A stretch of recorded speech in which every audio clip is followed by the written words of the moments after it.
ये राम की घोषणा है। परहित सरित धर्म नहीं भाई। धर्म का श्रेष्ठतम स्वरूप है परोपकार, परहित करना, और पर पीड़ा सम नहीं अधमाई। मन से वचन से कर्म से दूसरे को पीड़ा पहुंचाना, इससे बड़ी अधमता कुछ नहीं है। और मन से वचन से कर्म से दूसरे का हित करना, इससे बड़ा कोई धर्म नहीं है। ये धर्म का विपरीत शब्द यहाँ पर तुलसीदास जी ने भगवान राम के द्वारा अधम बताया है। परहित सरिस धर्म नहीं भाई, पर पीड़ा सम नहीं अधमाई। रखिए, धर्म और अधर्म नहीं कहा, अधम कहा। कि अधम में, यदि अधर्म में र है ना, र, तो तुलसीदास जी बड़े कुशल कवि है, तो कहते हैं कि ऐसे गंदे शब्द में मेरे राम का रकार नहीं होना चाहिए, इसलिए उन्होंने अधर्म कहा, अधम कहा वो अधम है। और ये अधम जो है ये कौन है? जो धर्म के विपरीत आचरण करने वाले हैं।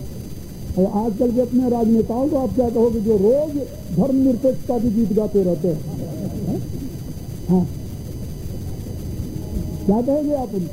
वही, अब मैं तो नहीं कह सकता ना। इसलिए एक बात याद रखिए, गोस्वामी जी के शब्दों में परोपकार के समान कोई धर्म नहीं है। परोपकार पुण्याय पापाय परपीड़न। अष्टादश पुराणानाम व्यास से वचनोद्वयन। 18 पुराणों में व्यास के 2 ही संदेश है, परोपकार पुण्याय पापाय परपीड़न। अब आप बताइए कि परहित की आवश्यकता केवल हिंदुओं को है या मानव मात्र को? यदि मनुष्य परहित का चिंतन करने लगे स्वार्थ मुक्त होकर के, तो ये पृथ्वी स्वर्ग से भी श्रेष्ठ बन जाए। याद रखो,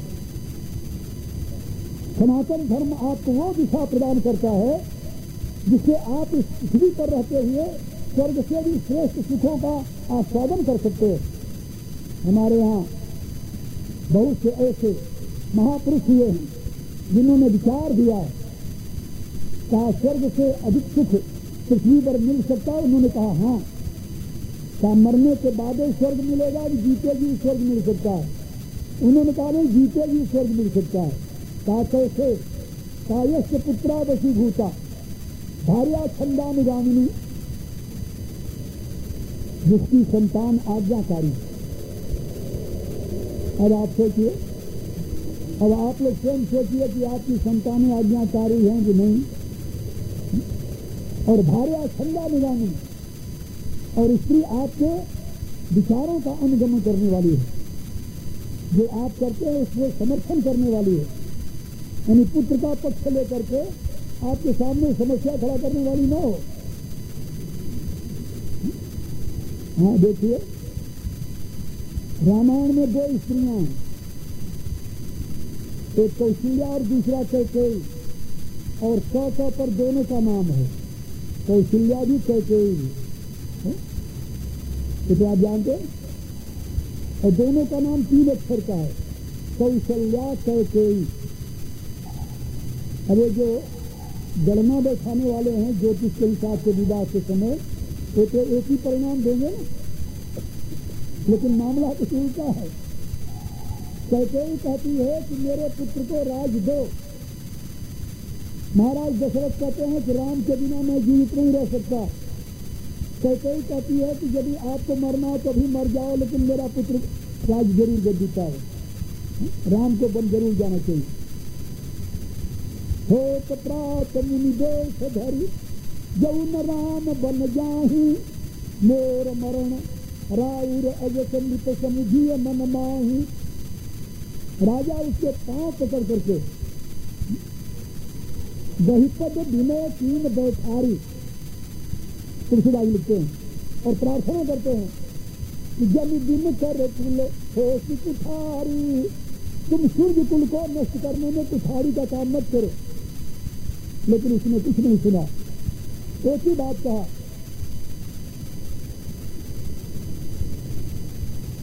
एक ही बात कहा कि आपको बड़ी प्रशंसा कर रहे थे कि रघुकुल रीति सदा चली आई, प्राण जाई बरु वचन न जाई। अब अपने प्राण की रक्षा के लिए वचन क्यों तोड़ रहे हो? राजा मौन हो गए, कुछ नहीं बोल सके। कैकेयी ने राजा के प्राण रक्षा के बदले में 2 वरदान पाए थे। कहानी लंबी है, इतने संकेत करूंगा। लेकिन उन दोनों वरदानों का प्रयोग उसी राजा के प्राण लेने में किया कि नहीं किया? है? जिस पति की प्राण रक्षा करने के बदले में 2 वरदान मिला था, उन दोनों वरदानों का उसी पति के प्राण लेने में किया उसने। तो स्त्री थी और दूसरी स्त्री थी कौशल्या। तो क्या कहती है?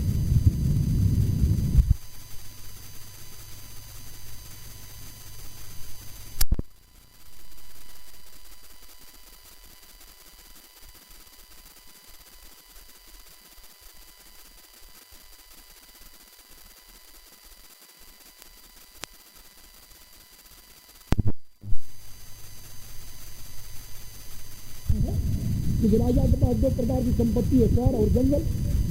तो पिता ने मेरे को ऐसा योग्य समझा कि हमें जंगल का राज दे दिया। पिता दीन मोहि कानन राजू, विधि सब विधि सन मुख मोहि आजू। का पिता ने मुझे जंगल का राज दिया है, कहा अयोध्या का राज, कहा मेरे छोटे भैया भरत को दिया है। कौशल्या सोचने लगी क्या करूं? राखूं कि कहीं करूं अनुरोध, यदि मैं अनुरोध करूं तो मैं अपने पुत्र को रख सकती हूं। धर्मशास्त्र की दृष्टि से पितुर 10 गुना मान्या, पिता से 10 गुना अधिक अधिकार माता का माना गया है। पिता से 10 गुना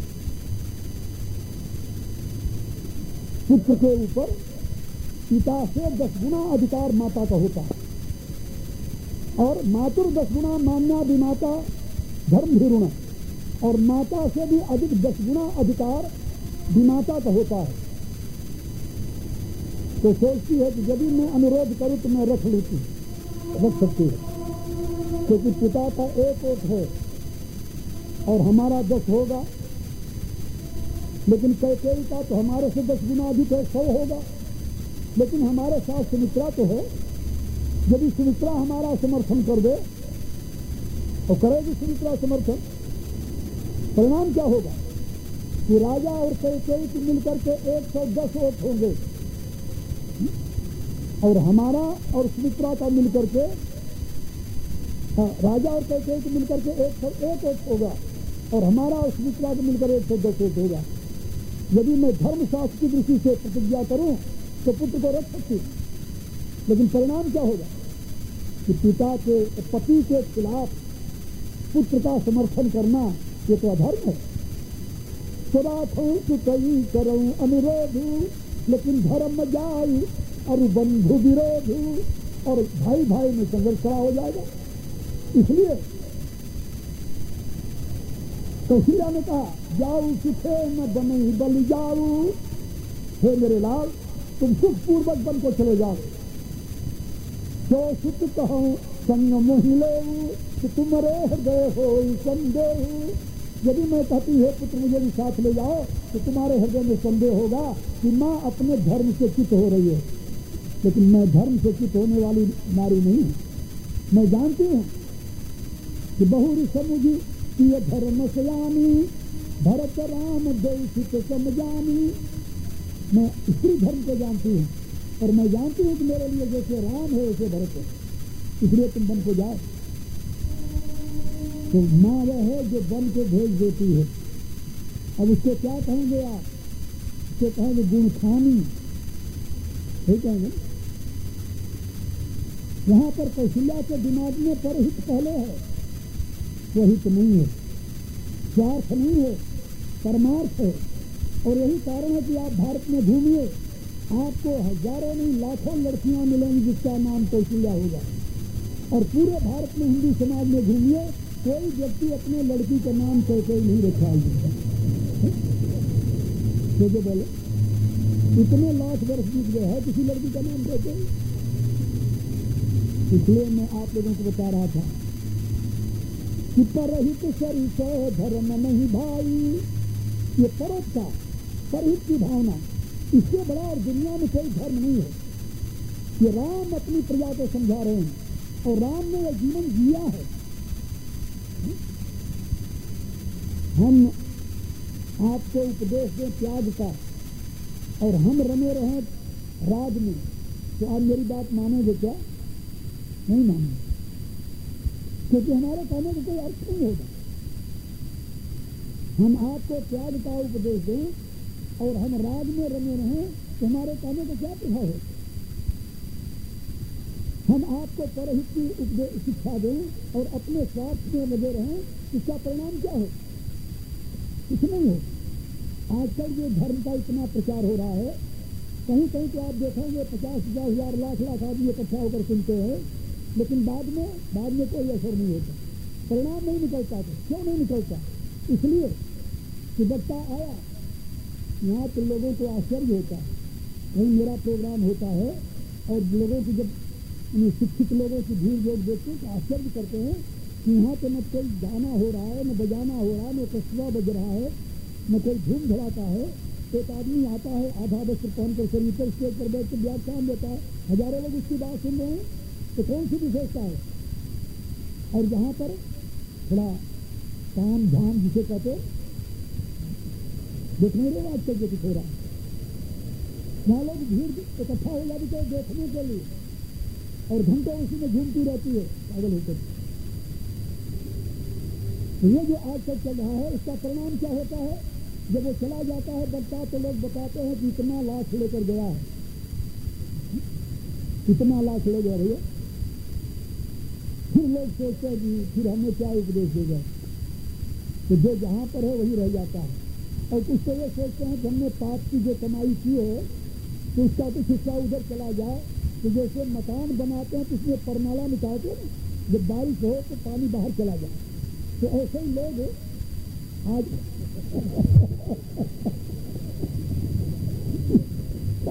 पाप की कमाई को बाहर निकालने का परनाला बना रखा है। ये महात्मा या संत, संत या महात्मा समझ लो, तो जो धर्म के नाम पर प्रचार कर रहे हैं, इस परनाले से जितना पानी निकल जाएगा उतना हमारा लाभ हो जाएगा। एक बार एक सज्जन आए मेरे पास, तो कहने लगे महाराज इस समय महात्माओं में वो त्याग नहीं रहा, उनका कसूर कुछ क्या है? महात्माओं का उनका तुम गलत समझ रहे, सही क्या है? उनका महाभारत पढ़ा है? नहीं पढ़ा? उनका मेरे से सुन लो। जिस समय भीषम पितामह बाण की सैया पर सोए हुए थे, बाण की सैया, और वहां पर युधिष्ठिर जो प्रश्न करते थे पूरा ब्रह्मज्ञान उनका खुला हुआ था, उत्तर दे रहे थे। शांति पर पूरा उसका एक महाबुक पुस्तक है, महान कोश है, ज्ञान का भंडार है शांति पर, महाभारत पर। उसमें सब उनका प्रश्न है युधिष्ठिर का और भीष्म पितामह का उत्तर है। जब इतना उत्तर दे रहे थे तो द्रौपदी के दिमाग में बात आई, अभी खड़ी थी। उसने कहा कि पितामह एक प्रश्न मेरा भी है। कहा देखिए बता। का प्रश्न ये है कि आज आपके पास इतना ज्ञान कहाँ से अवतरित हो गया कि हर एक प्रश्न का आप उत्तर तुरंत दे देते हैं, सूक्ष्म से सूक्ष्म विषयों का आप प्रतिपादन कर रहे हैं। और जिस समय मैं सभा में नग्न की जा रही थी तो मैंने आपसे केवल एक प्रश्न किया था, लेकिन आप मौन हो गए तो मेरे प्रश्न का उत्तर नहीं दे सके। इसमें आपको ज्ञान कहाँ चला गया? द्रौपदी के इस प्रश्न को सुनकर भीष्म पितामह मौन हो गए और गदगद कंठ से कहा पुत्री, तेरे प्रश्न का उत्तर मैं जानता तो था, लेकिन मेरी हिम्मत नहीं पड़ी देने की। क्यों नहीं दे सके आप?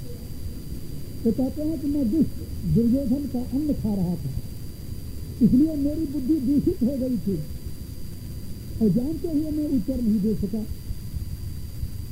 तो मैंने कहा, हम कहा कि द्रौपदी मौन हो गई, ठीक है, जिसका अन्न खाते उसका असर तो पड़ेगा ही। अब महात्मा लोग कोई खेती तो करते नहीं,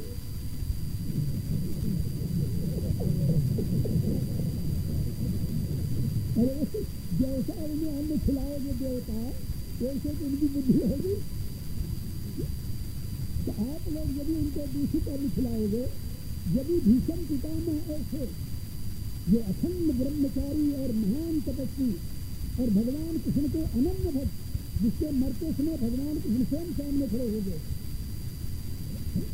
ऐसे महान भक्त, महान ज्ञानी कि बुद्धि यदि दुर्योधन का दूषित अन्न खाकर दूषित हो सकती है, तो आजकल के भला कलयुग में जीने वाले किसी प्रकार के देशधारी को आप चाहे जैसा तैसा अन्न खिलाते रहें और सोचें कि उनकी बुद्धि शुद्ध बनी रहे, हाई कभी बने। इसलिए याद रखो,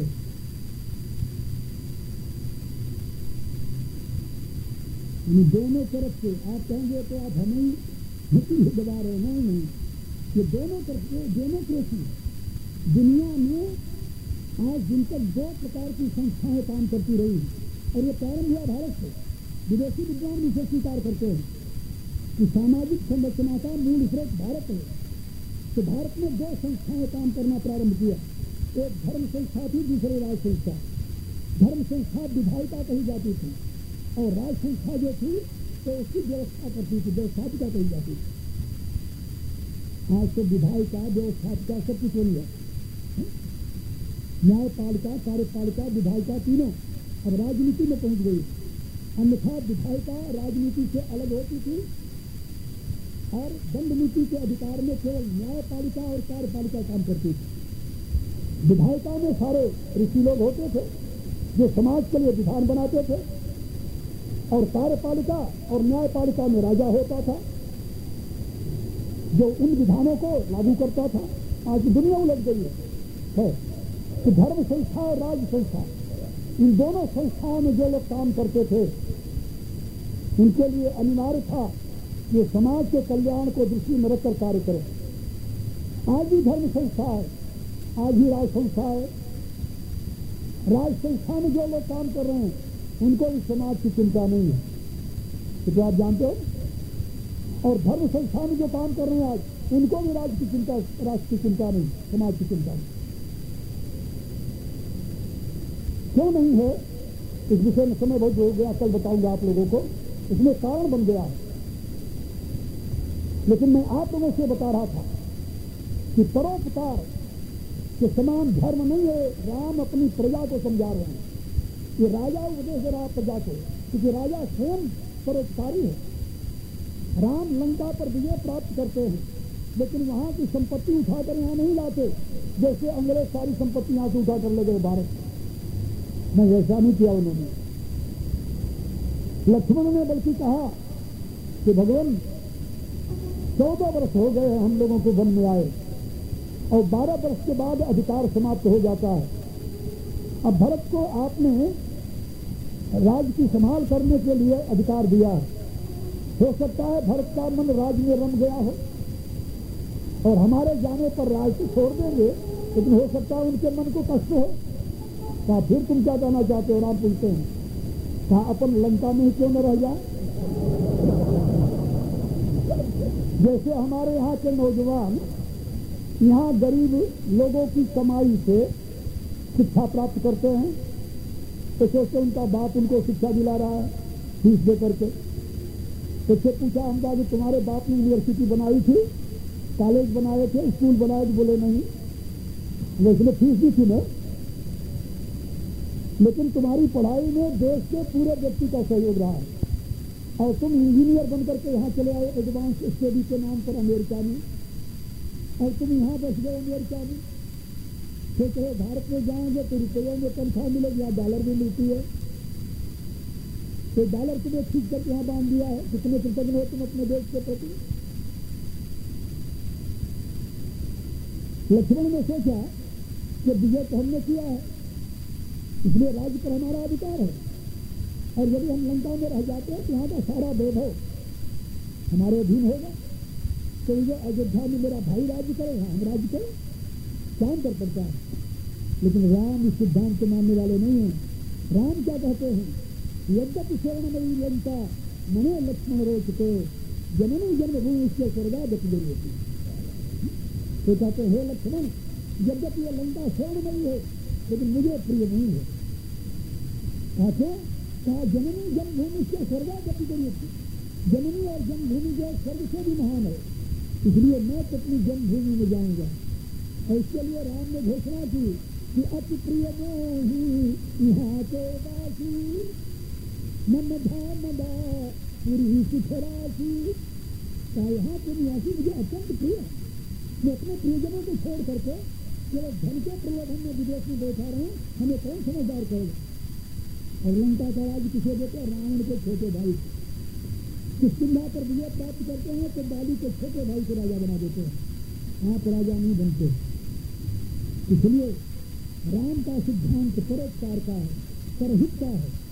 और ये नहीं कि लंका से कुछ ले करके आए, कुछ नहीं लाए।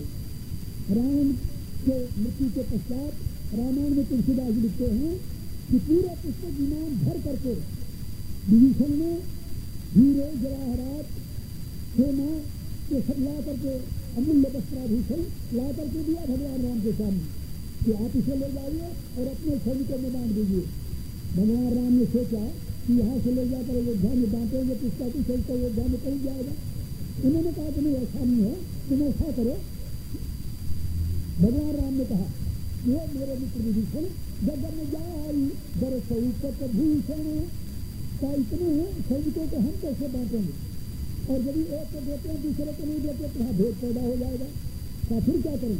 क्या ये ले करके पुष्पक विमान से तुम आकाश में चले जाओ, यहाँ से उसकी वर्षा कर दो। राम जानते थे जब वर्षा करेंगे उसको ये बंदर उठा कर ले जाएंगे तो फिर फेंक जाएंगे तो लंका के बीच लंका में तो रह जाएगी। और बंदर होंगे हीरा जवाहरात को ले नहीं जा सकते, तो उनको तो प्रिय ही नहीं है। कोई खाने चीज है तो भले खाकर चले जाते हैं। तो विभीषण ने वही किया, जाकर के ऊपर से उनकी वर्षा की। और तुलसीदास जी कहते हैं कि मणिमुख मेली दारी कति देही, तो चमकती हुई मरियों को देखते हैं बंदर और अपने मुंह में डालते हैं कोई खाने वाली चीज होगी, जब दांत के नीचे कर करके छूट देते हैं। तो राम ने यह दिखाया विभीषण को कि हमारे सैनिक ऐसे नहीं है कि जो तुम्हारे प्रलोभन में आएंगे तो तुम्हारे संपत्ति को छूट देते हैं। छूटते मेरी बात चले गई, हमारे सैनिक भी ऐसे नहीं है कि जो इसके ऊपर मरते हैं। मेरे कहने का उत्तर कि भारतीय संस्कार कि किसी की संपत्ति को देख करके मोहित नहीं होते और किसी की संपत्ति के इच्छुक नहीं होते, उसको वो मृत्यु के बराबर समझते हैं। हाँ, अपने कर्तव्य के पालन में अग्रसर रहते हैं, दूसरे के अधिकार की रक्षा करते हैं। यही तो भारतीय संस्कारों की देन है। तो यही कारण है कि दुनिया के सारे देश हमारे के बाद में जो थे वो समाप्त हो गए और लाखों वर्ष का पुराना भारत आज भी जीवित है। हमारे इसी त्याग के नाते, इसी परोपकार के नाते, इसी सत्य अहिंसा और परहित के नाते धर्म के ये महान अंग है जो हम भारतीय हमेशा से उनका पालन करते रहे। आज जो दुष्परिणाम हमारे समाज में दिखाई दे रहा है ये तो पश्चिम की आधी का परिणाम है। और मैं जानता हूँ थोड़े दिन बाद ये धीरे धीरे समाप्त हो जाएगा, अधिक देर तक चलने वाला नहीं है। क्योंकि अशांति हम भारतीयों को प्रिय नहीं है तो कितने दिन तक अशांति में आनंद मनाएंगे? आखिर तो इसका कहीं अंत होगा। और अभी तो 50 वर्ष भी पूरे नहीं हुए हैं तो इसमें अनर्थ की दिशा में आगे बढ़ते अभी लोग उग रहे हैं और थोड़े वर्षों बाद और क्या होगा ये देख लेंगे। इसलिए मैं आप लोगों को बता रहा था कि धर्म के 3 अंग तो आप समझ गए, सत्य अहिंसा और परोपकार। अभी 2 अंग और रह गए हैं जिनकी व्याख्या कल आपको समझा करके इस कार्यक्रम को समापन करूंगा। फिर कभी आपसे मिलेंगे, फिर चर्चा करेंगे। आप लोग जानते हैं ये 5 दिवसीय ज्ञान यज्ञ की यहाँ पर आयोजना किया गया था और इसमें आज 4था दिन हो गया है। कल मैं और हूँ सत्संग के रूप में, परसों भी रही जा रही थे, जिनमें सायंकाल के चित्रकूट जाना है मुझे। तो आप लोगों में जो जिसको जिस विषय में कोई शंका है, विदाउट हेजिटेशन, बिना संकोच के आप मेरे पास आ सकते हैं और बड़े प्रेम से, है संकोच नहीं, बड़े प्रेम से, जैसे भगवान राम ने कहा कि जो अनीति भाषण कछ भाई तो वही दर्जो भय दिखलाई। तो यदि आप समझते हैं कि ये बात मेरी तर्क संगत नहीं है, विरोध संगत नहीं है, या विज्ञान सम्मत नहीं है, आप मेरे से बिल्कुल निर्भय होकर के पूछ सकते हैं, बिना संकोच पूछ सकते हैं, और मैं इसका समाधान करने के लिए आपकी सेवा में तत्पर रहूंगा। अब मेरे साथ प्रार्थना कीजिए और फिर ये कुछ कहना चाहती हूँ, उनकी बात सुन करके फिर जाइए, समय बहुत हो गया। सर्वे भवन्तु सुखिनः, सर्वे सन्तु निरामया, सर्वे भद्राणि पश्यन्तु, मा कश्चित् दुःखभाग् भवेत्। ओम पूर्णमदः पूर्णमिदं पूर्णात् पूर्णमुदच्यते, पूर्णस्य पूर्णमादाय पूर्णमेवावशिष्यते। ओम शांति शांति शांति। ओम